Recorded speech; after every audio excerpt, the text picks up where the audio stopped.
நிலம் நம்ம பேரில் பணம் இருந்தாலும் சொத்து இருந்தாலும் நம்ம நிலம் நமக்கு கொடுக்க செல்வத்துக்கு ஈடாகாது. இந்த நிலம்தான் நம்ம சமூகத்தோட அடையாளம். நம்ம பாட்டனும் பூட்டனும் நமக்காக பல மக்களோட பசியை தீர்க்க கட்டி காப்பாற்றிட்டு போன செல்வங்கள் தான் இந்த நிலம். இன்னைக்கு எங்கள் ஊர்லேயே மூத்த வயசான பூச்சியப்பன் ஐயா தற்கொலை பண்ணிட்டாரு. எல்லா விவசாயிக்கும் உள்ள மாதிரி கடன் தொல்லை தான், பயிரெலாம் நாசமாக போச்சு. பசிச்சா சாப்பிட்ணுன்னு தோன்ற நமக்கு பூச்சியப்ப ஐயா மாதிரி விவசாயியோட கஷ்டம் பற்றி எப்படி தோணும்?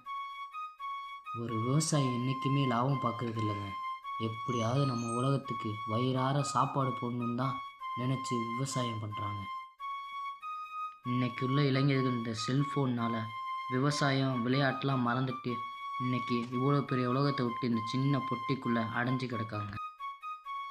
இன்றைக்கி நீங்கள் இப்போ உட்காந்து ரீல்ஸ் பார்க்குற டைமில் எத்தனை விவசாயிங்க தற்கொலை பண்ணிக்கிறாங்கன்னு உங்களுக்கு தெரியுமா? நானும் என்னோடய 17ஆவது வயசு வர விவசாயத்தை பற்றி ஒன்றும் தெரியாமல் தான் இருந்தேன். ஆனால் இன்றைக்கி பூச்சியை ஆசைப்பட்ட மாதிரி இளைஞர்களை திரட்டி இயற்கை விவசாயம் பண்ணிகிட்டு இருக்கோம்.